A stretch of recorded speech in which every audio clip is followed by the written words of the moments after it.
우리는 며칠 동안 엘리야 선지자에 대해서 계속 묵상하고 있습니다.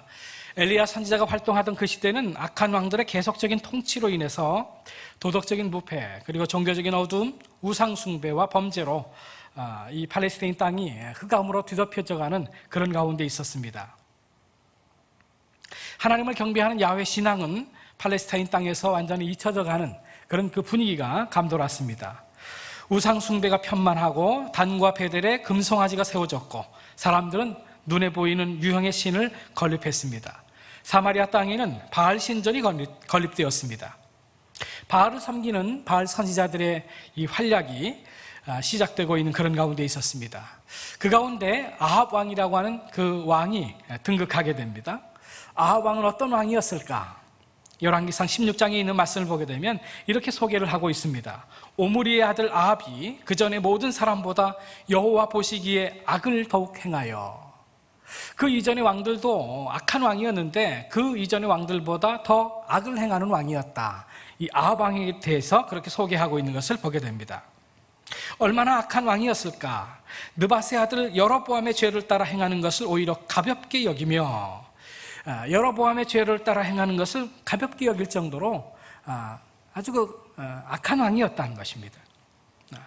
그 시돈 사람의 왕 엣바알의 딸 이세벨로 아내를 삼고 가서 바알을 섬겨 숭배하는 그런 왕이었다고 성경은 그렇게 기록하고 있습니다.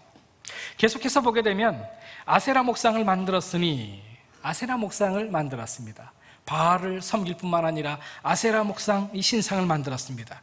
그 전에 모든 이스라엘 왕보다 심히 이스라엘 하나님 여호와의 노를 격발하였더라. 그 이전의 왕들도 우상을 섬김으로 인해서 하나님의 진노가 극심했는데 이 아합 왕의 바알 숭배, 그리고 아세라 목상을 만드는 것, 이런 것들을 통해서 여호와의 노가 더 심해졌다. 성경은 그렇게 기록하고 있습니다. 그래서 하나님께서 어떻게 하십니까? 열왕기상 18장 1절에 있는 말씀을 보게 되면 하나님은 엘리야 선지자를 보내서 심판의 메시지를 전합니다. 이 이스라엘 땅에 앞으로 3년 6개월 동안 비가 오지 않을 것이다. 비는커녕 이슬도 내리지 않을 것이다. 그렇게 심판의 메시지를 전합니다. 심판의 메시지를 전한 다음에 엘리야는 그리시네가로, 그리고 사르밧 과부의 집으로 이제 숨어 지내고 있었습니다. 그동안에 아합 왕은 이 엘리야를 잡아 죽이려고 무던 애를 썼습니다. 그러다가 결국 이 엘리야를 찾게 됩니다.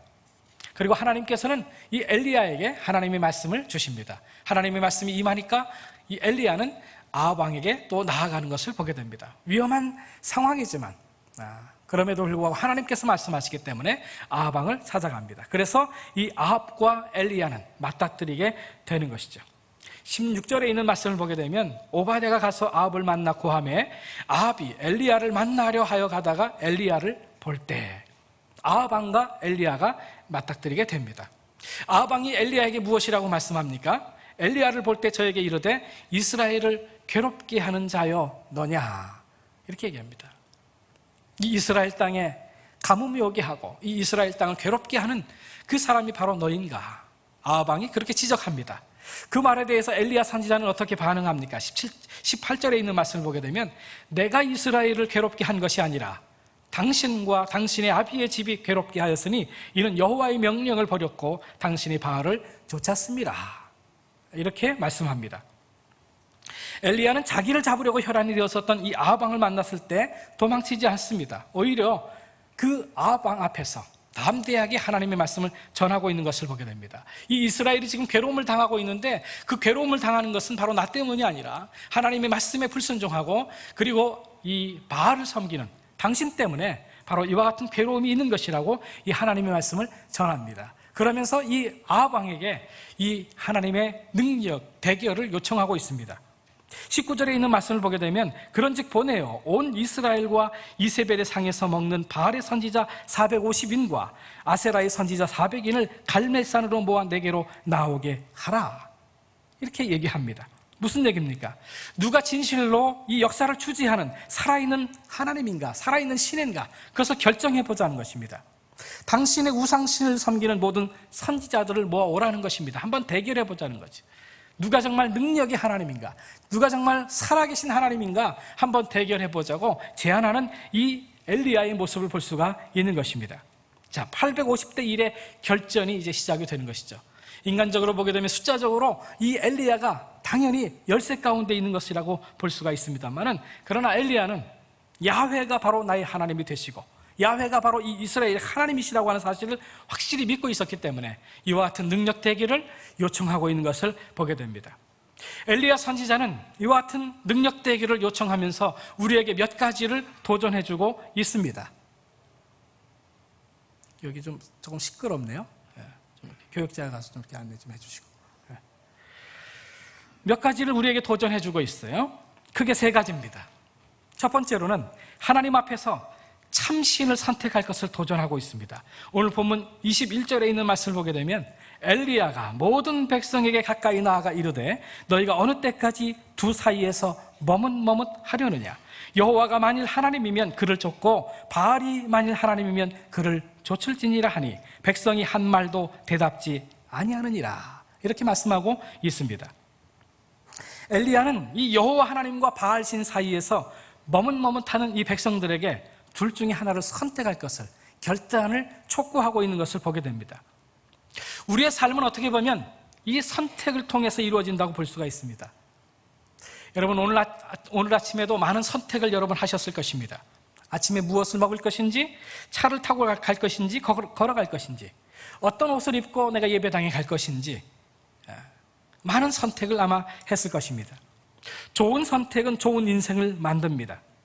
어떤 것은 사소한 선택일 수 있습니다. 별로 우리 인생에 있어서 중요한 선택이 아닐 수 있을지 모르겠습니다만, 그러나 어떤 선택은 우리 인생에 있어서 막강한 영향력을 주는 그런 그 선택이 될 수도 있다는 사실입니다.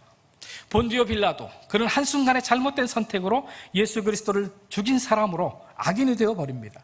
마틴 루터는 한순간이었지만 어려운 선택을 함으로써 생명의 위협 속에서 절대 진리를 붙들어서 종교개혁을 일으키는 것을 보게 됩니다. 에덴 동산에서 선악과를 따먹는 이 아담의 선택은 인류 전체에 저주를 가져왔습니다. 한순간에 한 사람의 잘못된 선택이 인류 공동체 전체의 운명을 결정하기도 한다는 사실을 우리는 알아야 됩니다.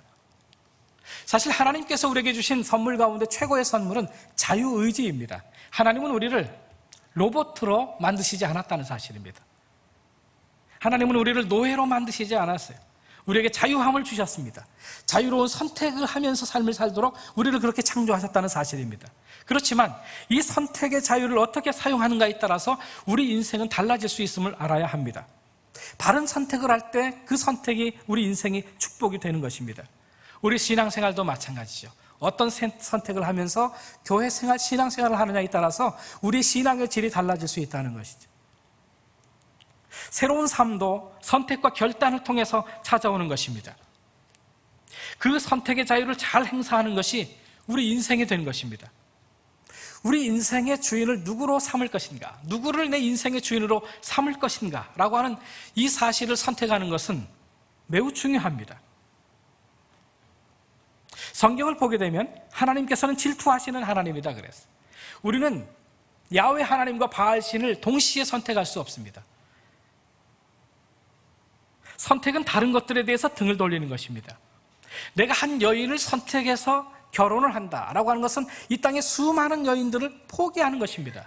이 땅의 수많은 여자들에 대해서 등을 돌리고 한 여자를 택하는 것입니다. 하나님에 대해서도 마찬가지인 것입니다. 내가 하나님을 선택한다, 내가 하나님을 믿는다, 하나님을 섬기고 내가 하나님을 따라간다고 하는 것은 기타 모든 것들을 다 포기하는 것입니다. 기타 모든 것들에 대해서 등을 돌리는 것, 이것이 하나님을 선택하는 것이라고 볼 수가 있습니다. 하나님께서는 우리를 선택하셨습니다.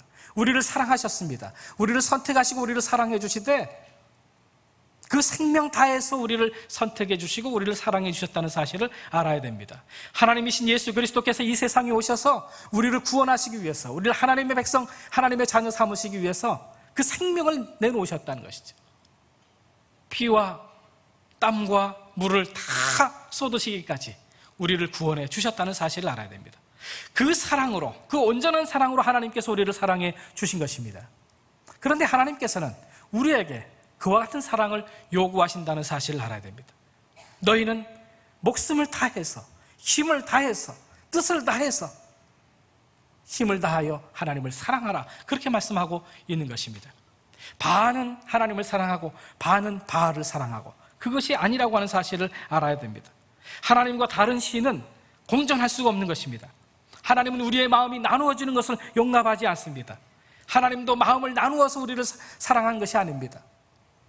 마음을 다해서 우리를 사랑해 주셨어요. 그리고 하나님께서 우리에게 요구하시는 것도 그 마음을 다해서 하나님을 사랑하라고 요구하고 있는 것입니다. 사랑은 하나인 것입니다. 여럿이 아닙니다. 둘 중 하나만을 선택해야 되는 것입니다. 예수님도 무엇이라고 말씀했습니까? 하나님과 재물을 겸하여 섬길 수 없느니라, 그렇게 말씀하고 있지 않습니까? 엘리야 선지자는 지금 이 백성들에게 바알과 하나님 사이에서 분명한 선택을 할 것을 촉구하고 있는 것입니다. 머뭇머뭇거리지 말라고 촉구하고 있습니다. 머뭇머뭇거리다는 말은 이 히브리 말로 술 취한 사람 같다, 그런 말입니다. 술 취한 사람은 어떻게 합니까? 걸음걸이를 걸을 때 갈지자로 걷지요. 이쪽으로 갔다가 저쪽으로 갔다가 똑바로 걷지를 못하는 것입니다. 그와 같은 술 취한 상태처럼 지금 이 이스라엘 백성들이 신을 믿고 있다는 것입니다. 하나님 편에 섰다가 바알 편에 섰다가 왔다 갔다 하면서 지금 신앙생활을 하고 있는 것입니다. 이들 마음 가운데는 둘 다 선택하기를 원했었는지 모르겠어요. 야훼 하나님이 필요할 때는 야훼 하나님을 의지했다가, 바알 신이 필요하면 바알 신을 또 의지했다가, 열왕기하 17장에 있는 말씀을 보게 되면 스발와임이라고 하는 사람이 있었는데, 이 스발와임 사람들의 타협적인 신앙의 모습이 바로 그랬습니다. 저희가 여호와도 경외하고 또한 어디서부터 옮겨왔든지 그 민족의 풍속대로 자기의 신들도 섬겼더라. 결국에는 둘 다 섬길 수는 없는 것입니다. 둘 중 하나만을 선택해야 되는 것입니다. 하나님은 질투하시는 하나님이기 때문에 그렇습니다. 우리의 마음을 다해서 하나님을 사랑하라고 말씀하고 계시기 때문에 그렇습니다. 여호수아 시대 때도 이 이스라엘 백성들이 야훼 하나님을 섬기는 동시에 이 가나안의 신을 또한 섬기기를 원했습니다. 두 가지 신을 동시에 섬겼어요. 야훼도 섬기면서 주머니에 작은 그 가나안의 우상 조각을 가지고 만지작거리면서 가나안 신도 섬겼어요. 그래서 여호수아는 그 이스라엘 백성들에게 무엇이라고 촉구합니까? 여호수아서 24장에 있는 말씀을 보게 되면 너희 섬길 자를 오늘날 택하라. 오직 나와 내 집은 여호와를 섬기겠노라. 역시 이 여호수아를 통해서도 이 야훼 하나님만을 선택할 것을 촉구하고 있는 것을 우리는 보게 됩니다. 하나님께서 싫어하시는 색깔은 회색입니다. 이것도 아니고 저것도 아니고, 하나님께서 싫어하시는 온도는 미지근한 온도입니다. 신앙에서 중립은 없습니다. 야훼도 섬기고 바알도 섬기고, 교회도 다니고 점집에도 찾아다니고, 그거 아니라 그 말입니다. 우리는 하나님 야훼만을 선택해야 됩니다. C.S. 루이스는 우리에게 이렇게 얘기합니다. 천국을 선택하면, 천국을 지향하면 세상을 덤으로 얻을 것이다. 그러나 세상을 선택하면, 세상을 지향하면 둘 다 잃을 것이다, 그런 얘기를 합니다. 우리는 세상이 아니라 천국을 선택하고 천국을 지향해야 합니다. 미련한 사람들은 둘 다 얻어보려고 합니다. 그러다가 둘 다 잊어버립니다. 성경은 분명히 한 사람이 두 주인을 섬길 수 없다고 우리에게 말씀해주고 있습니다. 두 주인을 섬기려고 하면 두 주인 모두에게서 배반당한다는 사실을 알아야 됩니다. 한쪽만 선택해야 됩니다. 우리의 마음을 확정해야 됩니다. 다윗은 뭐라고 고백합니까? 내 마음이 확정되었고 확정되었다고 그는 그렇게 고백하지 않습니까? 세상의 풍요의 신인 바알을 선택하려고 하면 세상의 풍성함도 잃어버리고 천국도 잃어버릴 수 있습니다. 그러나 우리가 야훼 하나님을 의지하고 야훼 하나님을 선택하면 천국도 없고, 그리고 이 땅에서도 하나님께서 우리의 필요한 것들을 공급해 주신다는 사실을 우리가 알아야 됩니다. 이스라엘 백성들이 하나님의 인도함을 받아서 광야로 행하게 될 때 하나님께서 이스라엘 백성들을 버렸습니까? 그렇지 않습니다. 불기둥과 구름기둥으로 그들을 지켜주시고 보호해 주셨고, 날마다 메추라기 공급해 주셨어요. 날마다 먹을 것을. 엘리야를 그리시네가로 광야로 피신하게 했을 때 엘리야를 굶기셨습니까? 그렇지 않습니다. 까마귀를 동원해서라도 먹을 것을 공급해 주셨어요. 사르밧 과부의 가난한 과부의 집으로 하나님께서 인도해 주셨을 때도 엘리야를 굶어 죽이셨나요? 그렇지 않습니다. 그 기름병과 그 밀가루 떨어지지 아니하도록 하나님께서 채워주셨다는 사실을 우리는 알아야 됩니다. 엘리야 선지자를 통해서 하나님께서는 이 시간 우리의 선택을 도전하고 있습니다. 바알을 섬길 것인가? 하나님을 섬길 것인가? 세상을 섬길 것인가? 하나님을 섬길 것인가? 물질을 의지할 것인가? 하나님을 의지할 것인가? 이 도전에 바르게 반응하는 저와 여러분 되기를 주님의 이름으로 축원합니다. 다음에 엘리야는 우리에게 우상은 아무 응답도 할 수 없는 힘없는 허무한 존재라고 하는 사실을 도전하고 있습니다. 오늘 보면 22절부터 24절에 있는 말씀을 보게 되면 누가 과연 역사 속에 자신의 모습을 계시하시는 응답하시는 하나님이신가? 누가 과연 응답하시는 인격적인 하나님이신가?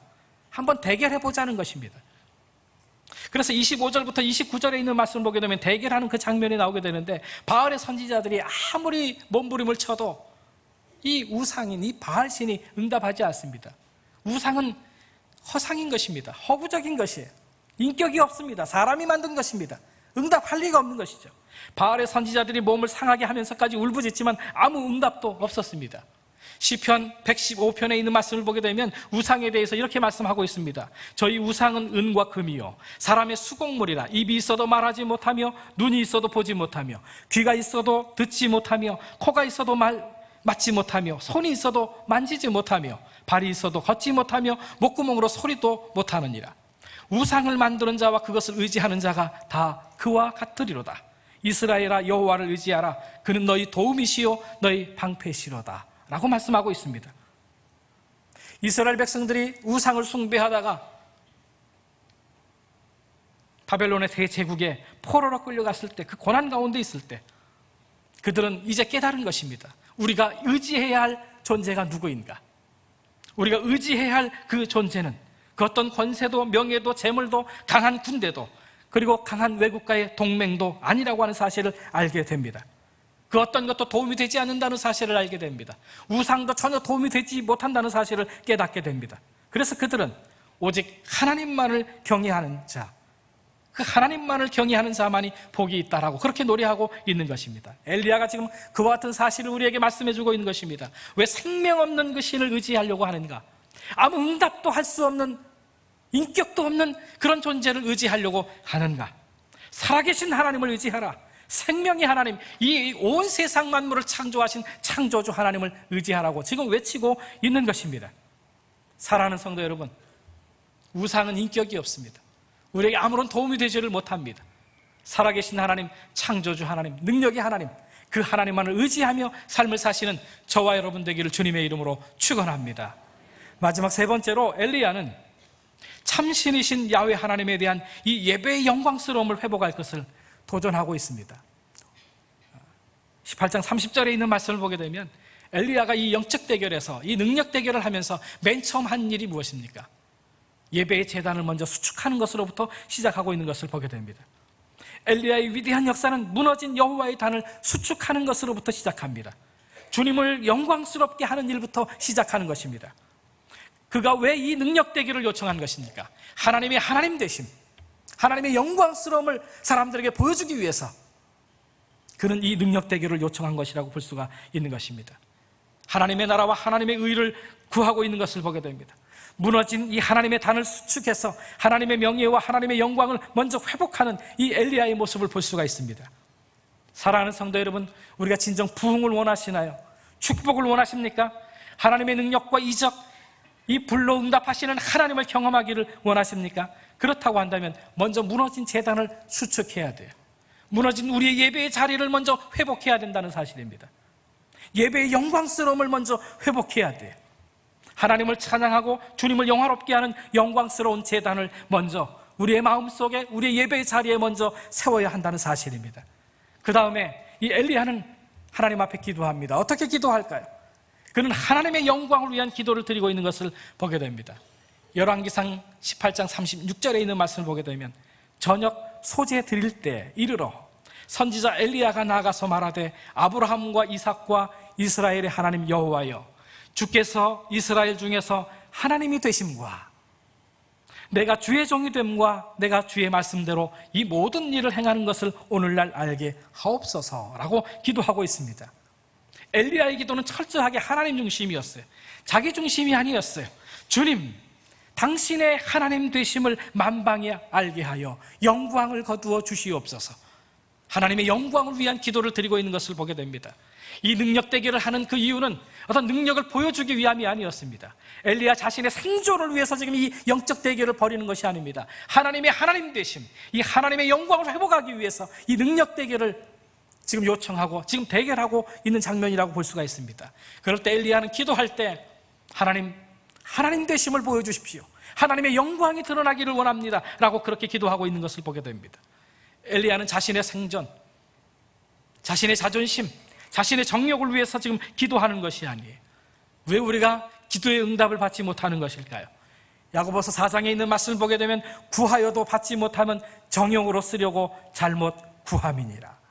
엘리야는 열정적으로 기도했지만 바르게 기도했던 사람이에요. 우리가 뜨겁게 간절하게 기도하는 것도 중요하지만 바르게 기도하는 것은 훨씬 더 중요하다는 사실을 우리가 알아야 합니다. 엘리야의 기도는 하나님의 영광을 구하는 기도였어요. 자신의 정욕을 위해서 구하는 그런 기도가 아니었다는 사실을 우리가 알아야 합니다. 성경에 나타난 모든 응답되는 기도의 중대한 한 가지 공통적인 특징은 바로 하나님의 영광을 구하는 기도라고 하는 사실을 우리가 알아야 됩니다. 요한복음 8장에 있는 말씀 보게 되면 예수님께서 이렇게 말씀하십니다. 나는 내 영광을 굳이 아니하나 구하고 판단하시는 이가 계시느니라. 하나님의 영광의 중요성을 이야기해주고 있습니다. 요한복음 12장에 있는 말씀을 보게 되면 아버지여 아버지의 이름을 영광스럽게 하옵소서 하시니 이는 하늘에서 소리가 나서 가로되 내가 이미 영광스럽게 하였고 또다시 영광스럽게 하리라 하신대. 하나님을 영광스럽게 하기를 원하셨던 주님의 모습을 볼 수가 있는 것입니다. 요한복음 15장의 말씀에도 보면 너희가 과실을 많이 맺으면 내 아버지께서 영광을 받으실 것이요 너희가 내 제자가 되리라. 우리가 과실을 많이 맺어야 될 이유가 무엇인가? 우리가 열매 맺는 삶을 살아야 되는 그 이유가 무엇인가? 하나님의 영광을 위한 것이라고 하는 사실을 말씀해주고 있는 것입니다.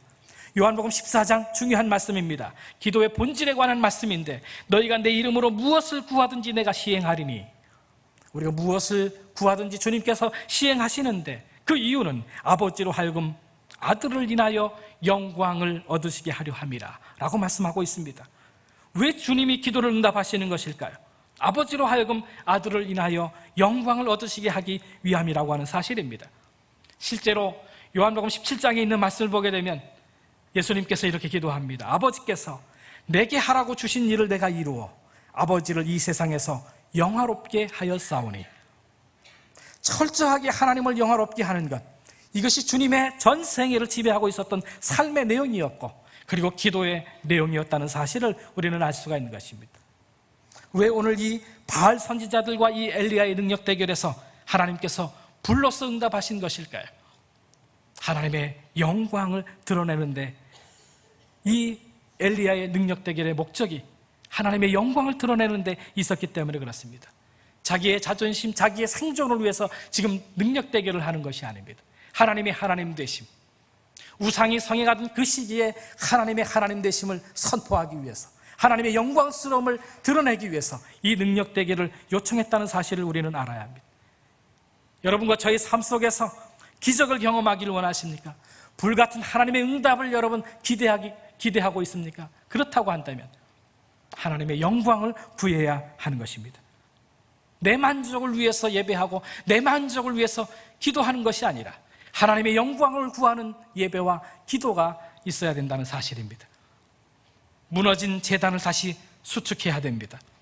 기복적인 내 정욕을 구하는 기도를 버려야 합니다. 하나님의 영광을 구하는 기도를 드려야 합니다. 그리하여 불로서 응답하시는 하나님의 이 역사를 경험하시는 저와 여러분 되기를 주님의 이름으로 축원합니다. 말씀을 마치려고 합니다. 우리는 영적 전쟁을 선포해야 됩니다. 우리는 하나님의 군사들입니다. 이 세상은 영적 전쟁터입니다. 이 땅에 다시 부흥과 변화가 일어나도록 우리는 이 능력 대결을 선포해야 됩니다. 지금 우리 한국교회는 부흥이 멈췄습니다. 야훼 하나님을 참 하나님으로 더 이상 믿지 않고 있습니다. 한국교회 그리고 여러분과 제가 야훼 하나님을 믿는 것처럼 보이지만 하나님도 믿고 물질도 의지하면서 삶을 사는 모습이 바로 여러분과 저의 모습이 아닙니까? 바알 신은 풍요의 신이었습니다. 물질의 신이었습니다.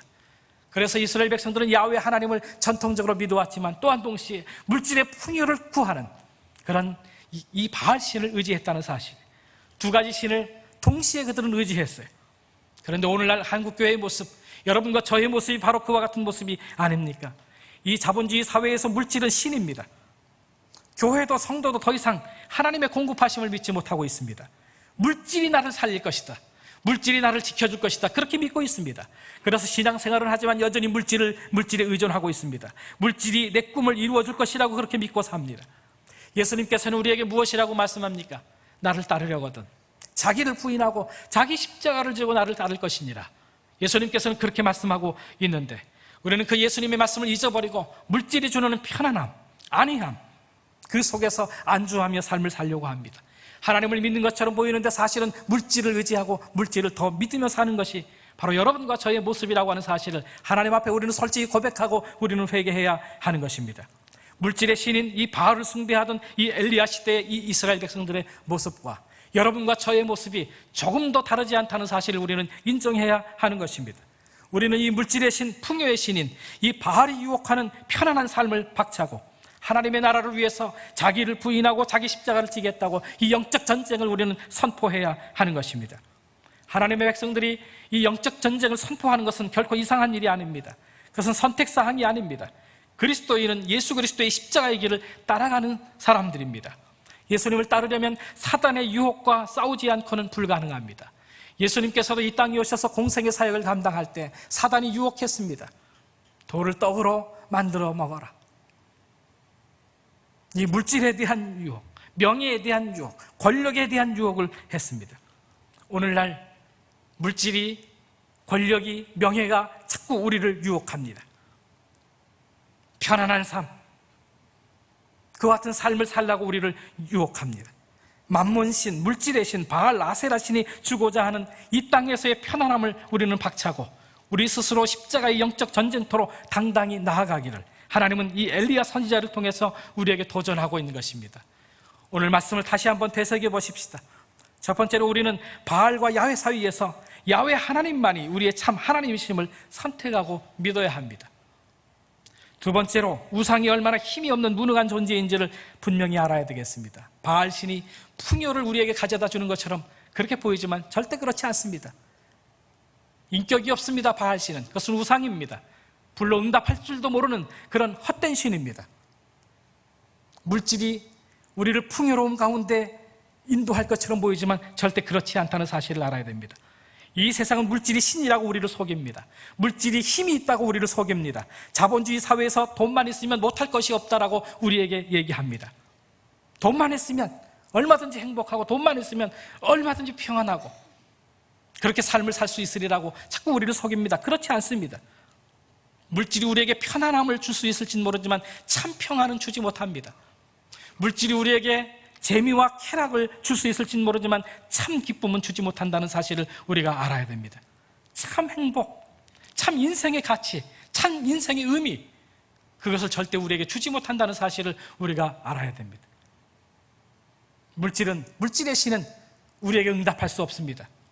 야훼 하나님만이 불로 우리에게 응답하실 수가 있습니다. 그분만이 인격적인 우리의 하나님이 되신다는 사실을 알아야 합니다. 그리고 우리는 세 번째로 예배와 기도의 영광스러움을 회복해야 되겠습니다. 무너진 제단을 수축하십시다. 기복적인 우리의 기도를 바꾸십시다. 하나님의 영광을 위한 예배와 기도로 우리의 믿음을 바꾸십시다. 그럼으로써 불로서 응답하시는 야훼 하나님의 역사를 경험하며 이 영적 전쟁에서 승리하며 사시는 여러분과 제가 되기를 주님의 이름으로 축원합니다. 기도하겠습니다. 하나님 아버지 감사합니다. 거룩하고 복된 주일 주의 전으로 부르셔서 하나님을 예배케 해주시니 참으로 감사합니다. 이 시간 하나님의 영광만을 구합니다. 하나님, 이 예배를 통해서 오직 주님 영광 받아 주시옵소서. 하나님만이, 야훼만이 나의 참 하나님임을 고백합니다. 주님 영광 받아 주시옵소서. 우상과 바알과 같은 이 풍요로움으로 우리를 유혹하는 이 물질의 신, 만몬의 신을 배격하며 오직 하나님만을 섬기며 살아나가는 우리 성도들 되게 하여 주시옵소서. 그래서 주님, 유혹 많은 이 세상에서, 이 영적 전투에서 날마다 승리하며 살아나가는 우리 모든 성도들 되게 해 주옵소서. 예수님의 이름으로 기도하옵나이다. 아멘.